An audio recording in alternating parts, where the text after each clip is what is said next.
할렐루야. 성령께서 우리 가운데 함께 계십니다. 성령님 오시옵소서. 사모합니다. 환영합니다. 영접합니다. 성령님께 선제 감사의 박수를 드립시다. 할렐루야. 오늘 말씀은 내일을 기다리라. 뭘 기다리라고요? 복된 내일을 여러분에게 주실 줄로 믿습니다. 이스라엘 백성이 40년 광야 생활을 끝내고 여호수아의 인도로 꿈에 그린 이 약속의 땅 가나안 땅을 받게 됩니다. 이 요단강을 건너서 처음 만난 성읍이 아주 강하고 큰 여리고 성이었어요. 그런데 쉽게 점령할 수 있었습니다. 하나님께서 드디어 약속의 땅을 우리에게 주시는구나. 감격이 충만했습니다. 이제 기세를 몰아서 다음에 있는 아이성을 공격하게 되는데 그 성은 작은 성읍이었어요. 그래서 많은 군사가 갈 필요 없다 해서 2~3천 명 정도만 보냈는데 패전을 하고 말았습니다. 36명이나 전사자가 나오고 3,000명의 군대가 아주 혼비백산에서 도망쳐서 온 거예요. 두려움이 온 이스라엘 전체를 덮었습니다. 여호수아가 망연자실했어요. 하나님이 어찌된 일입니까? 통곡을 하면서 하나님이 주시겠다고 약속하셔서 한 전쟁인데 어떻게 이 전쟁에서 패할 수 있습니까? 너무 답답하고 괴로워서 여호수아가 옷을 찢고 장로들과 함께 하루 종일 여호와의 법궤 앞에 엎드려서 막 통곡을 해요. 오늘 여기 말씀 보면은 슬프도소이다 여호와여, 어찌하여 이 백성을 아모리 사람의 손에 넘겨 멸망시키려 하셨나이까? 어찌하여 이 백성을 적에게 넘겨 멸망시키려 하셨나이까? 지금 여호수아 입에서 이런 말이 나오는 거예요. 아니, 하나님이 적에 넘겨서 멸망시키려 한다는 게 말이 됩니까? 그동안 하나님께서 얼마나 이스라엘 백성과 이 여호수아의 군대와 함께 하셨던 그 은혜는 다 잊어버리고 여기서 전쟁에 패했다고 해서 하나님이 지금 적들한테 우리를 멸망시키려고 있다고 말이, 아무리 급하다고 할지라도 그런 말이 나와서는 안 되죠. 여러분, 아무리 나의 인생에 꼬이고 험악한 일이 있는 것 같아도 하나님은 불의가 없으십니다. 거짓이 없으십니다. 실수가 없으십니다. 문제는 내게 있는 것이지 하나님께 문제가 있는 것이 아니지요. 먼저 그것을 전제로 하며 살아가는 여러분 되시기를 바랍니다. 그 사람의 심리가 그래요. 무슨 일이 잘 되면은 우쭐하니 내가 잘해서 잘 된 것 같고, 무슨 일이 안 되고 꼬이고 답답하고 그러면은 원망이 나오는 거예요. 부모 원망하고 남편도 원망하고 친구들 원망하고 누구 때문에 이 나라가 이 모양이 꼴로 되니까 나라 원망하고 원망을 막 쉽게 해요. 그러다 높이 올라가면은요, 하나님이 나를 버리셨다고, 하나님이 나한테 이렇게 할 수가 있느냐고 하나님까지 원망합니다. 여러분, 원망해서 잘 될 일은 없어요. 하나님이 제일 싫어하는 죄는 감사를 잃어버린 죄예요. 원망하는 죄가 제일 하나님 스트레스 받게 하는 그런 죄란 말이에요. 항상 여러분 감사하시기를 바랍니다. 그래야 내일이 희망이 있죠. 그래 하나님께서 말씀을 하셨어요. 어찌하여 이렇게 엎드려져 있느냐? 엎드렸다고 지금 해결될 물이냐? 통곡한다고 해서 지금 해결될 일이냐는 거예요. 이 패전의 원인은 내게 있는 것이 아니고 바로 너희 중에 있는 거야. 망한 이유가 바로 너희들 자신에게 있는 거야. 그 원인을 규명해 주십니다. 스스로 성결케 하고 내일을 기다리라. 지금은 절망적이고 소망이 없고 부끄럽고 괴롭지만 그러나 내일은 너에게 희망이 있을 것이다. 그렇죠? 내일은 하나님께 속한 줄로 믿습니다. 우리는 내일 일은 절대 알 수가 없어요. 그런데 하나님이 주시겠다고 하면 주시는 것입니다. 이 말씀이 여러분에게 주어진 말씀으로 받아들여지시기를 바랍니다. 내일이 없는 오늘은 아무 소용이 없어요. 오늘 아무리 살살하고 잘 나가도 내일 희망이 없다면 무슨 인생의 의미가 있겠어요? 그런데 아무리 오늘 괴롭고 참 힘들어도 내일이 확실하게 보장만 된다면 어떤 어려움도 이겨낼 수 있고요, 문제가 될 수가 없는 것입니다. 우리가 알 것은 믿음의 사람이라도 실패할 수 있습니다. 그러나 그 실패를 반복하지 않는 것이 중요한 것입니다. 오늘은 패하였지만 내일은 이겨야 되고, 오늘은 고통받고 상처가 있지만 내일은 치유가 되어야 되고, 오늘은 잃었지만 내일은 다시 되찾아야 되는 것입니다. 하나님께서 주시는 말씀이 그거예요. 다시 실패를 반복하지 않게 하기 위해서, 오늘은 지금 부끄러움을 당했지만 내일은 승리의 내일을 얻게 하기 위해서 너희는 스스로 성결케 하라. 이 패배의 원인을 해소하고 하나님과 함께 할 수 있는 그런 길을 찾아라, 그 말인 것입니다. 이스라엘에게 실패의 원인이 몇 가지가 있었는데, 첫째로는 이스라엘이 선을 넘은 거예요. 뭘 넘었어요? 선을 넘었어요. 선을. 가나안의 아름다운 땅이나 산에 금은 동철 많은 소와 양떼, 그거 다 너에게 줄 것이다. 네가 짓지 않은 집에서 살게 될 것이고, 네가 파지 않은 우물물에서 물을 마시게 될 것이고, 네가 심지 않은 과수원에서 좋은 열매를 먹고 살 것이다. 아름다운 모든 척과 꾸리는 거 다 너희 거야. 너희 거. 너희 주려고 다 내가 준비했어. 그런데 여리고 첫 성은 내 거야. 언제나 첫 것은 내 거야. 그러니까 그것은 너희들이 가지기면 안 되고 내게 바쳐야 된다 말씀하셨어요. 자, 6장 17절 시작. 이 성과 그 가운데 있는 모든 것은 여호와께 온전히 바치되 기생 라합과 그 집에 동거하는 자는 모두 살려주라. 이는 우리가 보낸 사자를 그가 숨겨 주었음이니라. 아멘. 여호와께 모든 것을 온전히 바치라 말씀이었어요. 그리고 17절에 보면은요, 온전히 바치고 물건에 손도 대지 말라 그랬어요. 19절에 보면요, 다 여호와께 구별해서 바치되 여호와의 곳간에 둘지니라 말씀하셨어요.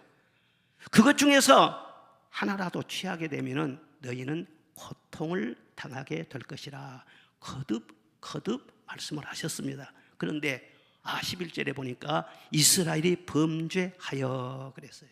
무슨 범죄예요? 손도 대지 말라고 했는데 아간이라는 사람이 금덩어리 하나를 보았어요. 또 신할산 외투 한 벌을 보았어요. 200세겔의 은덩어리를 보았어요. 그걸 보면서 눈이 확 돌아버린 거예요. 하나님께서 손도 대지 말라고 했는데 그냥 막 탐심이 생겼어요. 그냥 지나갈 수가 없어요. 그런데 솔직히 말해봅시다. 전쟁 때는 도둑이 많아져요. 치안이 막 불안하고 어수선하고 그러니까 닥치는 대로 그냥 막 집어서 넣은 사람이 임자다. 그리고는요, 막 불안해지고 하면은요, 막 가게도 가서 막 트는 사람도 있고 별의별 일이 많습니다. 세상이 어수선해져요.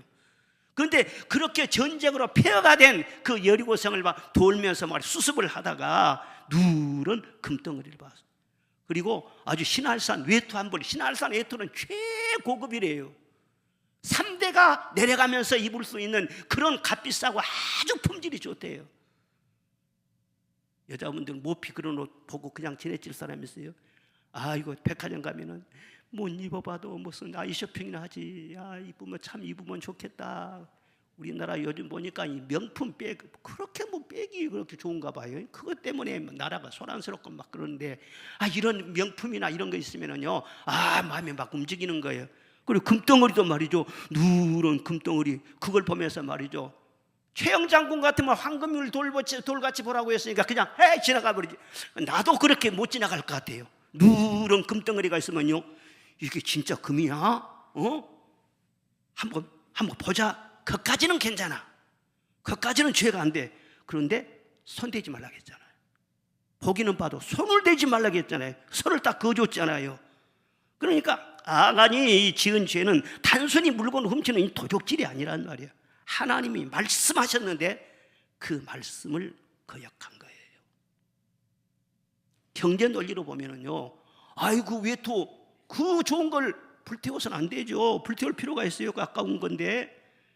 그런데 하나님의 약속을 받는 선민의 논리로 보면은요, 그거 안 되는 것이죠. 왜냐하면은 외투로 인해서 사람이 아름다워진 것이 아니고 보호를 받는 것이 아니에요. 금덩어리를 갖는다고 해서 그것으로 인해서 사람이 부유해지고 귀한 사람이 되는 것이 아니라는 거예요. 나를 살려주시는 것은 하나님의 말씀이에요. 하나님께서는 말씀하셨어요. 떡으로만 사는 것이 아니라 하나님의 입에서 나온 모든 말씀으로 살 것이니라. 이스라엘 백성들에게 40년 동안 광야 훈련을 시키면서 그 훈련을 시킨 거예요.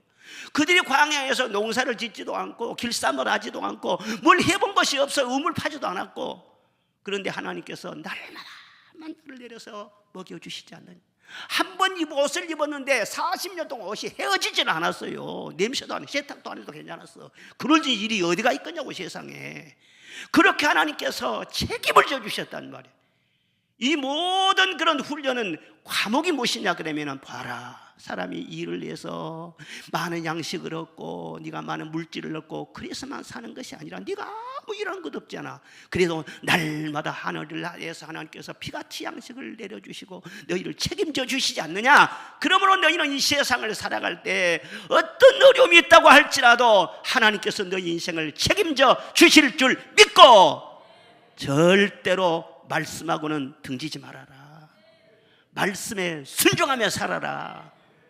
40년 동안 그 훈련을 시키는 거예요. 그런데 말씀은 어디로 가버리고 금덩어리가 보니까는요, 그 슬쩍 그렇게 한 거예요. 이게 문제가 된 것이죠. 선악과 사건과 똑같은 맥락이에요. 하나님께서 에덴 동산을 장설하시고 모든 좋은 것을 다 거기 주셨어요. 그리고 동산 중앙에 선악을 알게 하는 나무의 실과를 딱 만들어놨어요. 이것은 절대로 먹지 마. 다른 어떤 것은 다 먹어도 돼. 금은 보아도 전부 다 너희 것이야. 그러나 이것을 먹는 날에는 정령 죽으리라 말씀을 하셨어요. 그런데 뱀의 유혹을 받았어요. 아담이 정말 죽을까? 하나님 눈처럼 밝아진다고 하던데 진짜일까? 한번 먹어볼까? 그래 그걸 따먹었단 말이에요. 여러분, 선악과 속에 독이 들었습니까? 먹은다고 해서 증각 몸이 막 독이 퍼 올라가지고 숨이 헐떡헐떡하면서 새파랗게 되고 아담이 막 죽고 그랬습니까? 그런 일이 없었어요. 먹어도 아무 탈이 없었어요. 그런데 하나님은 반드시 죽으리라고 했어요. 그 죽음이란 뭘 말하느냐?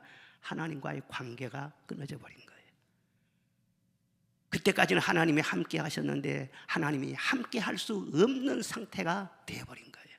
그것이 바로 죽음이에요. 그 다음에 에덴 동산이 어떻게 됐어요? 온갖 불행과 저주와 고통과 죽음이 막 휘몰아쳐 온 거예요. 예?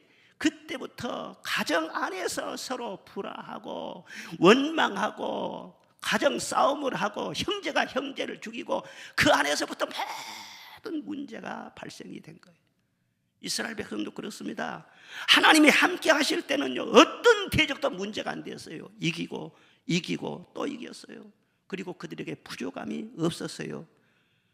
하나님이 함께 하시면 그렇습니다. 지금도 우리에게 어떤 부족함이 있을지라도 연약함이 있을지라도 아무런 문제가 되지 않습니다.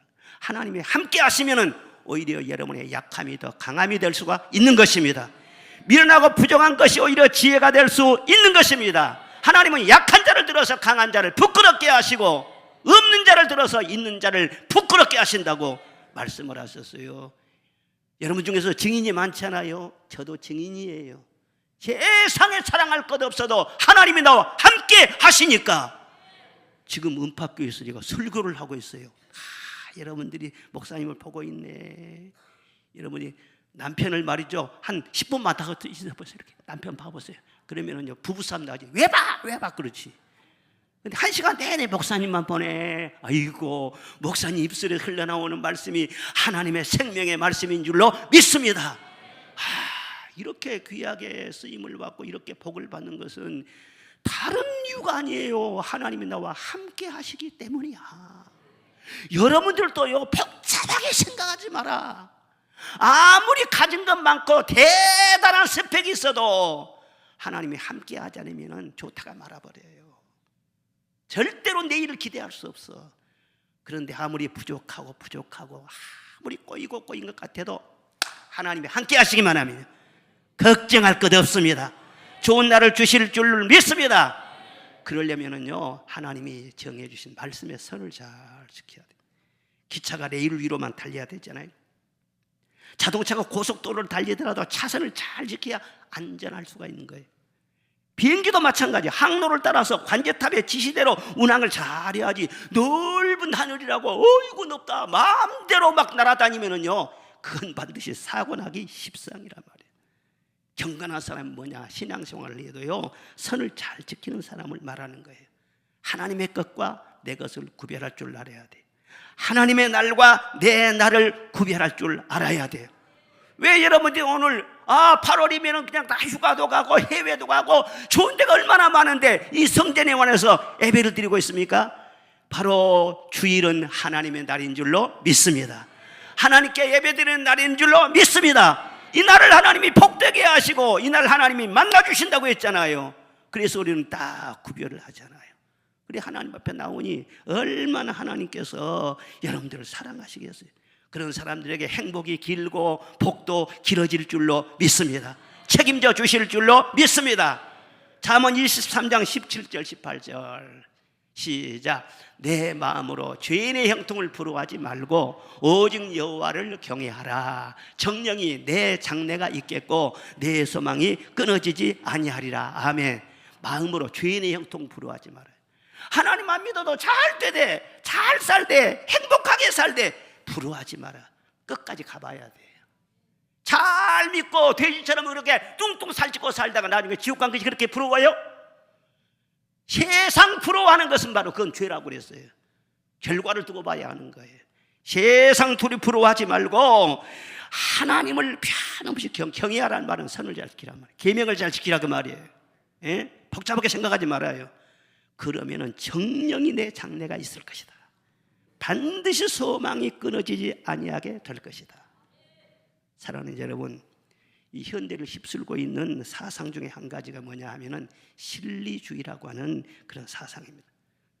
이 실리주의는 뭐냐 하면은 하여튼 내게 유익이 되면 그것이 다라는 거예요. 어떤 사상이나 도덕적인 가치나 그런 것도 생각하지 않습니다. 무조건 실리를 추구하는 것입니다. 방법이나 과정을 생각하지 않아요. 목적도 의미도 상관이 없어요. 수단과 방법도 가리지 않아요. 하여튼 이득만 되면은 무엇이든지 좋다는 것이지. 이 세상 돌아가는 것이 다 그렇게 돌아갑니다. 나라가 돌아가는 것도 다 그렇습니다. 이득만 되면은 좋다는 거예요. 무엇을 해요? 수년 전의 얘기인데 우리나라에 원유가 필요했어요. 그러니까 우리나라 대통령이 말이에요. 중국 날라가 가지고 그냥 막 원유 사오려고 막 그냥 그렇게 하고 그 사람들한테 잘 보이려고 그렇게 하고. 뭘 원하십니까? 한국의 이슬람을 전파하기 위해서 우리에게 땅을 달라고. 그래서 가평에다 말이죠. 이슬람한테 30만 평의 땅을 무상으로 준 거예요. 그래 거기다가 이슬람의 사원을 짓고 대학을 짓고 어마어마한 시설을 만들어 놨어요. 돈만 주면은요 우리 영혼까지 다 팔 수가 있다. 이것이 바로 이 세상이에요. 여러분들 정신을 똑바로 차려야 됩니다. 진짜로 성공한 사람들은, 존경받는 사람들은요 이 세상에 살면서도 자기 관리를 철저하게 합니다. 먹고 싶은 거 다 먹고 하고 싶다고 다 할 수 있는 거 아니에요. 예? 마음대로 하고 싶다고 다 하는 것이 아니라 나름대로 다 선을 지키면서 절제하면서 관리를 하면서 사는 사람들이에요. 송나라의 어떤 사람이 자기가 가지고 있는 희귀한 보석을요 재상에게 뇌물로 진상을 하려고 찾아갔습니다. 재상님, 이 보석을 감정해 보니까 대단히 희귀하고 어마어마하게 값이 나간 그런 보석입니다. 이걸 재상님께 바칩니다. 그래서 내놓았어요. 그래도 그 재상이요, 그래요. 이것이 참 소중한 보석이지만 내게도 귀한 보석이 있습니다. 그것은 남의 것을 탐하지 않는 것입니다. 그러니 내가 당신의 보석을 받는다면 그 순간 당신도 보석을 잃게 되고 나도 나의 보석을 잃어버리게 될 것입니다. 그러니까 당신 보석은 당신이 가지고 내 보석은 내가 가지도록 한 게 좋을 것입니다. 그리고는 받지 않았다는 거예요. 멋지죠? 옛날에 그런 얘기가 있었다니까요. 이런 것도 다 우리에게 교훈이 되잖아요. 모든 물질이 나쁜 것은 아니에요. 물질도 하나님이 주신 선물이에요. 은사예요. 주의 일을 잘하려고 우리에게 기회를 주시는 것도 되고 힘도 주신 것도 되고 물질은 이 세상 살아가는 데가 꼭 필요한 거예요. 그런데 물질이 위험한 건 뭐냐면 우상심리가 있다는 거예요. 그래서 예수님께서도 하나님과 재물을 겸하여 섬길 수 없다 그렇게 말씀했잖아요. 하나님이 내 중심에 다 계셔야 돼요. 그런데 어느 순간인가 이 물질이 요동해가지고 하나님 자리에 또 앉아있게 되면 그때부터 요란하게 되고 불행이 시작되게 되고 돈이 사고를 치게 되고 문제가 복잡해진다는 거예요. 물질이 소중한 것은 사실이고 필요한 것은 사실이지만 절대 가치는 하나님이신 줄로 믿습니다. 물질을 모으기도 하시고 흩어버리게 하는 모든 권한이, 물건이 하나님께 있는 줄로 믿습니다. 그래서 절대로 이 물질이 하나님 자리에 앉지 않도록 우리 그리스도인들은 조심해야 되는 거예요.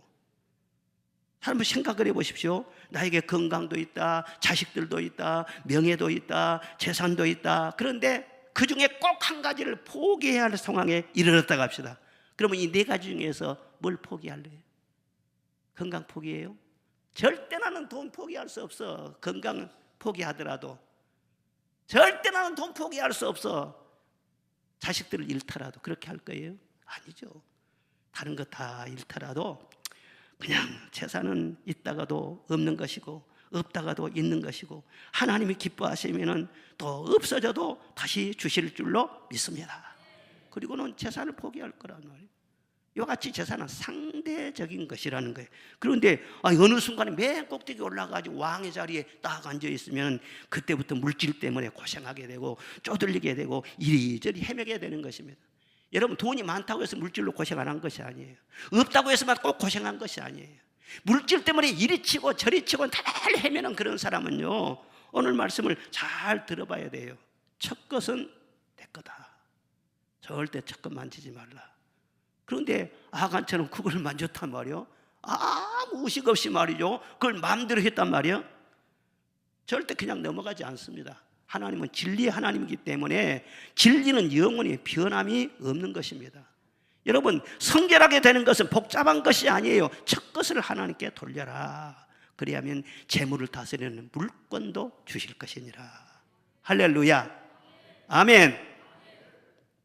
그리고 두 번째로는요, 탐심을 제하라는 것입니다. 21절 보면은 탐내어, 그런 말이 있어요.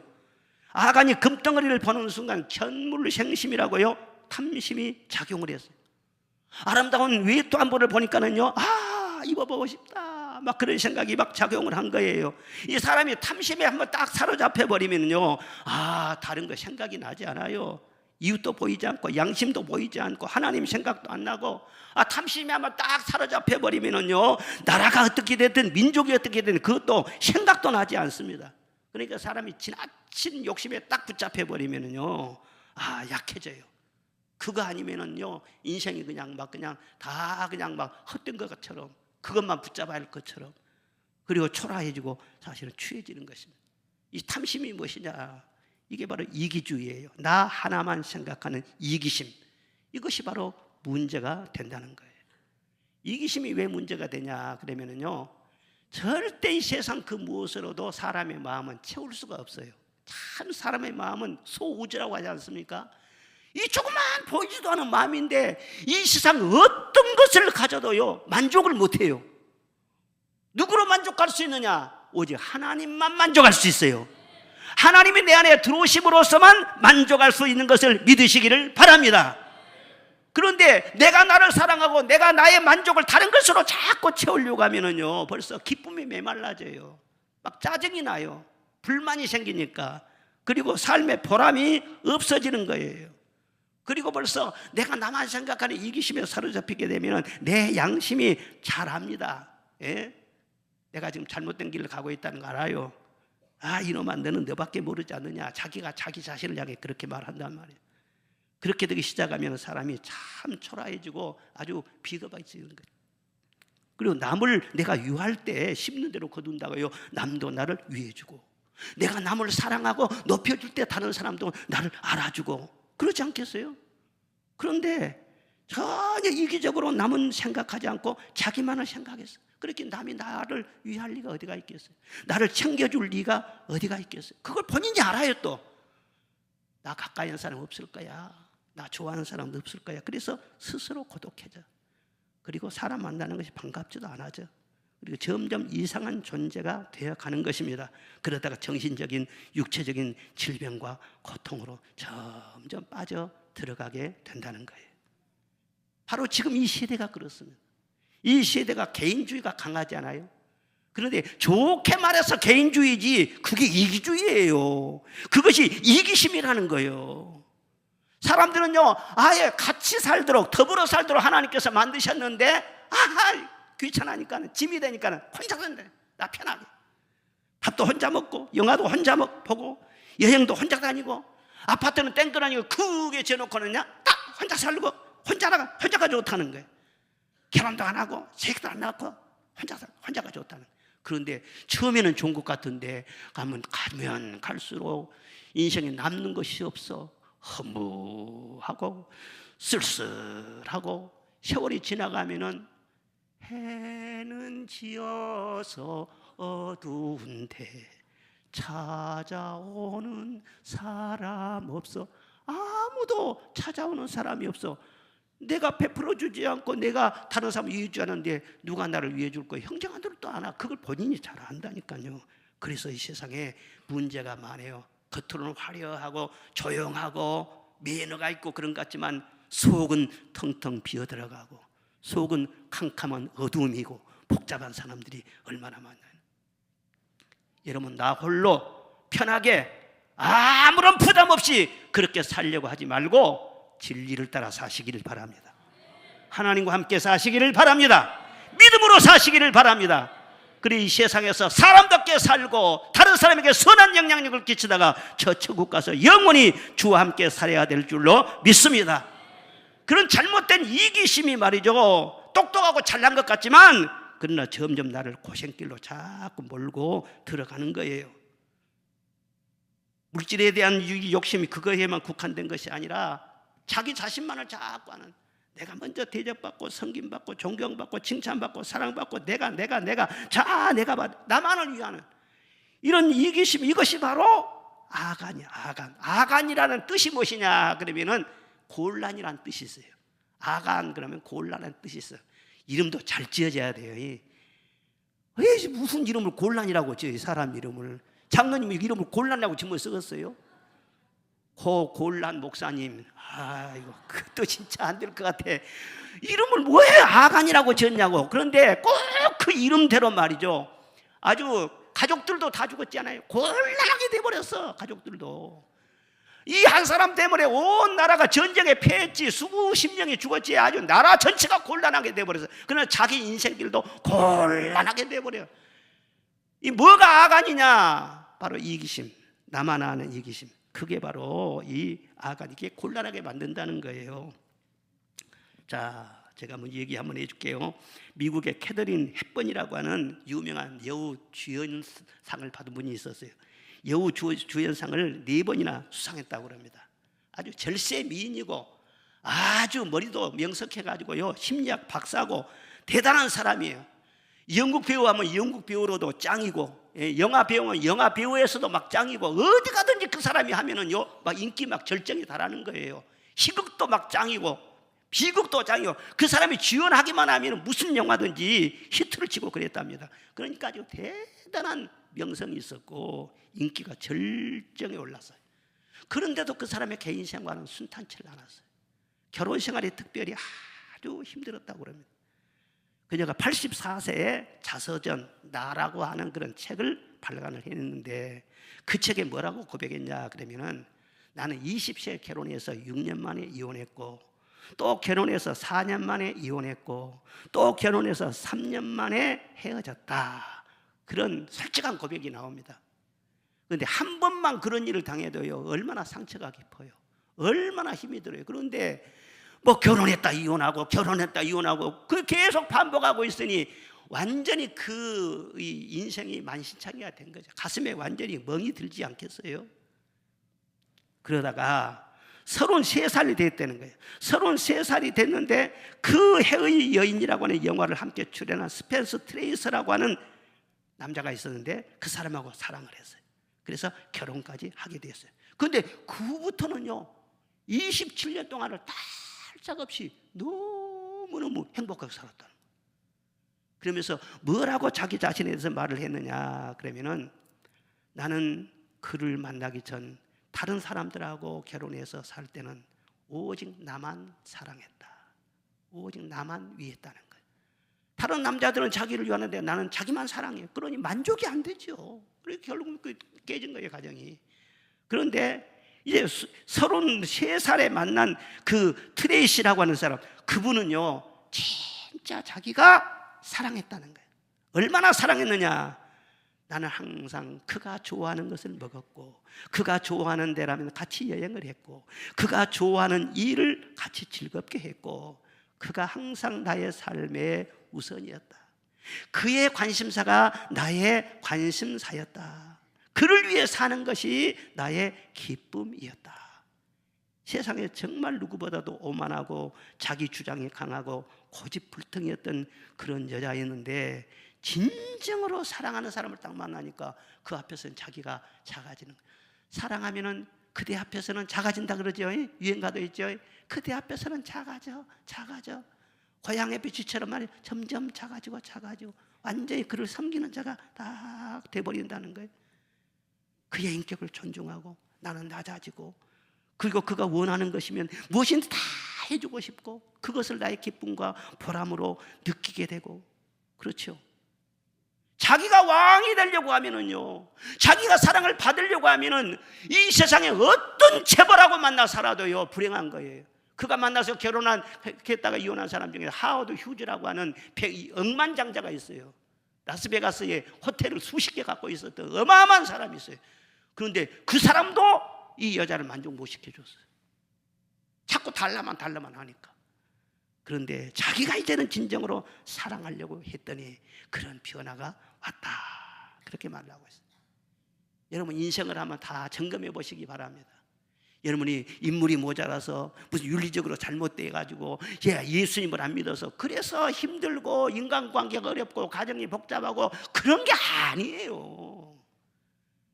이 이기심이라는 감정은요 깊숙이 숨겨져 있습니다. 겉으로는 드러나지 않아요. 그런데 무자 이것이 전부 다 작용을 하는 거예요. 나를 먼저 위하고 내 비율을 맞춰달라고 하고 나를 만족시켜달라고 하고, 그럴 때 어떤 재벌하고 만나고 살아도 내가 만족이 되겠냐는 거예요.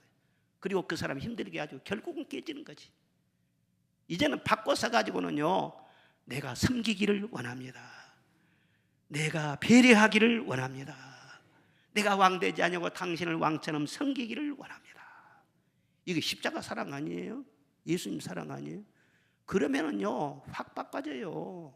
이 악한, 이기심이란 악한, 이걸 제해야 내가 너와 함께 하리라. 가정생활에 화목이 있고 행복이 있을 것이니라. 항상 불러도 감동적인 복음성가가 있는데 그 중간에 보면은요, 참 나는 빛과 소금이 되어서 가난한 자 지친 영혼에게 참 그들을 인도하고 싶은데 나의 욕심이, 나의 못난 자아가 언제나 커다란 짐이 되어 나를 짓눌러 마음을 공고케 하니 주님이여 나를 도와다.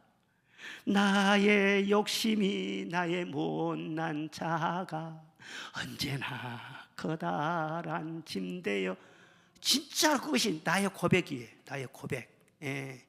자, 우리 한번 불러봅시다. 낮엔 해처럼 밤엔 달처럼 그렇게 살 순 없을까.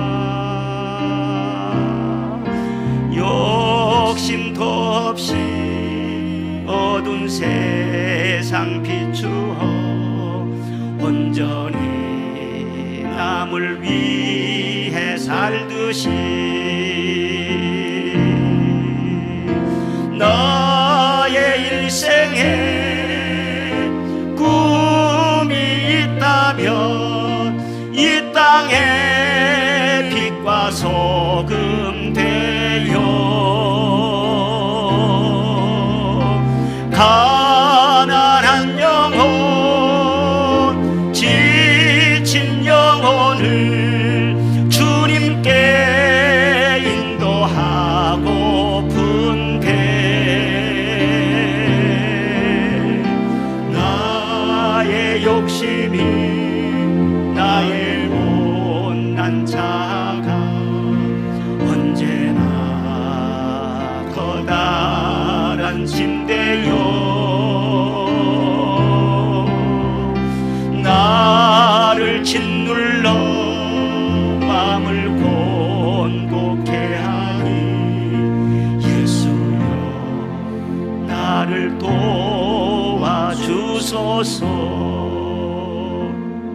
원수냐? 나의 욕심이, 나의 못난 자아가. 언제나 커다란 짐이 돼. 원수가 저기 있고 저기 있는 것이 아니라 내 속에 있는 자아가 원수네. 이게 십자가에 못 박혀서 죽어져야 돼. 그러면은 내일이 길이 열린다는 거예요.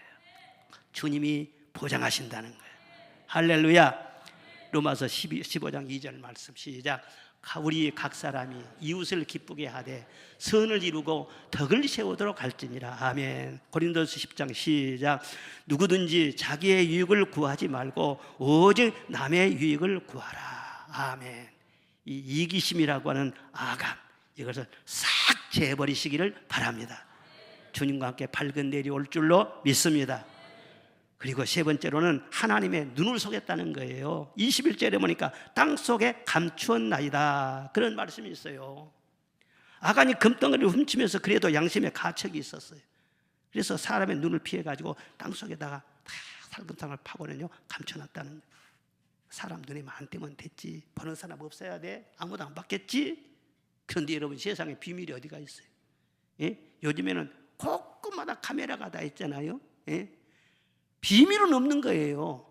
그런데 사람 눈은 다 피했다고 할지라도, 요즘같이 말이죠, 발달한 그런 카메라의 눈도 다 피했다고 할지라도 하나님의 눈은 피할 수 없습니다. 하나님은 높은 하늘에서 한눈에 다 보고 계시는 줄로 믿습니다. 우리의 속까지 통찰하고 계시는 분인 것을 믿으시기를 바랍니다. 하나님 앞에서는 아무것도 숨길 수가 없는 거예요. 하나님은 우상이 아니에요. 우상이란 뭐예요? 눈이 있어도 보지 못하고, 귀가 있어도 듣지도 못하고, 입이 있어도 말도 못해, 손이 있어도 악수도 못해, 도와주지도 못해, 형식만 있지 쓸모없어, 아무것도 못해. 이게 우상이에요. 그런데 하나님은 그러지 않습니다. 눈이 있어서 보십니다. 귀가 있어서 우리의 기도를 들으십니다. 입이 있어서 우리에게 말씀을 하십니다. 따뜻한 가슴이 있어서 우리를 품어주시는 것입니다. 그 능력의 손으로 우리를 붙들어 주시는 거예요. 살아계신 하나님, 사시고 참되신 하나님, 그 하나님이 영원한 하나님이라는 거예요. 그런데 감히 그 하나님을 감쪽같이 속이려고 사람들만 안 보면 되지? 그게 불신앙이에요. 하나님은 맹인으로 생각하는 불신앙이라는 거예요. 시편 139편 12절 보겠습니다. 시작. 주에게서는 흑암이 숨기지 못하며 밤이 낮과 같이 비추이나니 주께에는 흑암과 빛이 같음이니이다. 아멘. 흑암과 빛이 같다 그랬잖아요. 캄캄한 밤이나 훤한 낮이나 사람들이 많이 있는 광장에서나 혼자 있는 골방에서나 하나님은 똑같다는 거예요. 하나님 앞에 숨기려고 하지 말아라. 이스라엘 백성들이 정말 하나님이 함께 하셔서 여기까지 왔어요. 그리고 하나님이 함께 하심으로 그들의 미래는 보장이 되는 거예요. 그런데 하나님이 함께 하고 싶어도 함께 할 수 없는 상황을 만들어 버린 거예요. 누가? 이 아간이. 이런 외식이 들어가고 하나님을 속이는 것이 들어가 있으면요, 하나님이 함께 하고 싶어도 함께 할 수 없어. 도와주고 싶어도 도와줄 수가 없어. 그래서 그 이름대로 이스라엘 전체를 곤란하게 만들어 버렸어. 하나님의 눈으로 속이는 이것이 내 인생을 곤란하게 만들어 버려요. 항상 하나님의 눈을 의식하시기를 바랍니다. 코람 데오, 하나님의 앞에서, 하나님 앞에서 그 사람이 깨어있는 사람이에요. 하나님을 절대 우상처럼 생각하거나 사람처럼 생각하면 안 됩니다. 하나님은 아간이 어디 숨었나 정확히 알았어요. 어떻게 찾아낼 겁니까? 누가 숨었는지 하나님만 알고 계시는 거예요.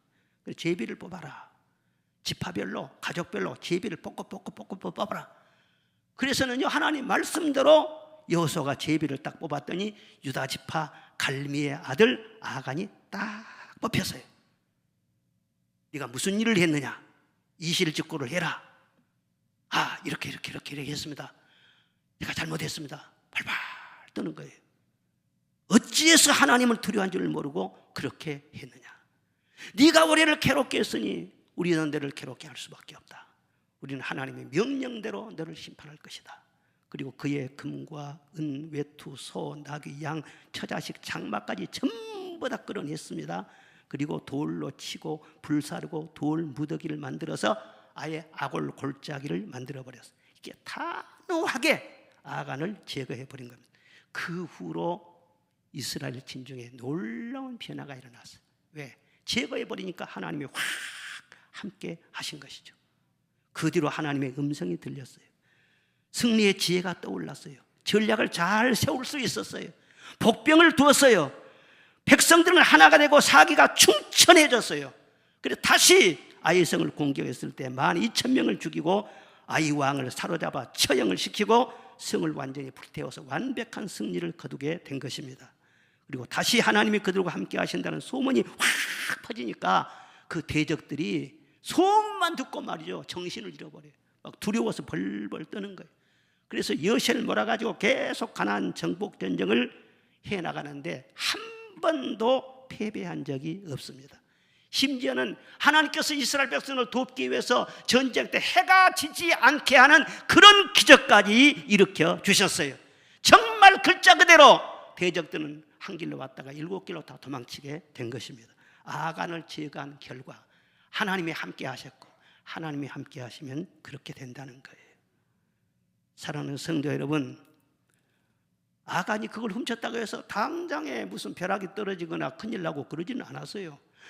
여리고에서 훔쳤는데 괜찮하고 잠복되어 있더니 아이성에서 그것이 터졌대요. 무슨 일이 있다고 해서 바로 터지지 않는다고 해서 뭐 이러면 괜찮네, 하나님을 그렇게 생각하면 안 되는 거예요. 언젠가는 그것은 터지게 되어 있어요. 예? 내 속에 숨겨진 아간, 절대로 그것은 무사하지 못합니다. 아간을 사람들이 다 색출할 수가 없어서 하나님의 방법으로 색출을 해낸 것처럼 우리 안에도 어떤 아간이 숨어 있는지 몰라요. 어떤 죄성이 숨어 있는지 몰라요. 성령이 빛을 비추어 주기까지는 나도 모릅니다. 여러분도 모릅니다. 그래서 다윗은 심지어 하나님, 나를 좀 시험해 보십시오. 그래서 내게 무슨 하나님 보시기에 악한 행위가 있는 것을 보시고 그것을 깨끗게 하여 주옵소서. 그렇게까지 기도를 했어요. 하나님 앞에 여러분 자신들을 그대로 내어드리시기를 바랍니다. 하나님, 나를 보시옵소서. 하나님, 나를 깨닫게 하여 주옵소서. 내 힘으로는 정결하게 할 수도 없습니다. 내 속에 아간을 척결해내게 하여 주시옵소서. 말씀으로 씻어주시고 성령의 불로 태워주시고 주의 거룩한 보혈로 씻어 주옵소서. 나는 주 없이는 살 수 없습니다. 내 힘으로 살 수 있는 것이 아닙니다. 좋은 외투를 입었다고 해서 아름답고 폼나게 다닐 수도 없고 금덩어리가 있어도 그 금덩어리가 내 인생을 책임져 주지 못합니다. 오직 내 인생을 책임져 주실 이는 하나님밖에 없습니다. 하나님, 내가 하나님과 하나 되기를 원합니다. 화목되기를 원합니다. 나를 붙들어 주시옵소서. 오늘 아간을 제거하고 성결케 되면은요, 반드시 내일이 있습니다. 할렐루야. 내일을 너에게 줄 것이니라. 하나님이 정하신 선을 넘지 말아라. 이기심을 버리고 늘 하나님을 의식하면서 하나님과 동행하는 축복이 여러분과 함께 하시기를 주의 이름으로 축원합니다.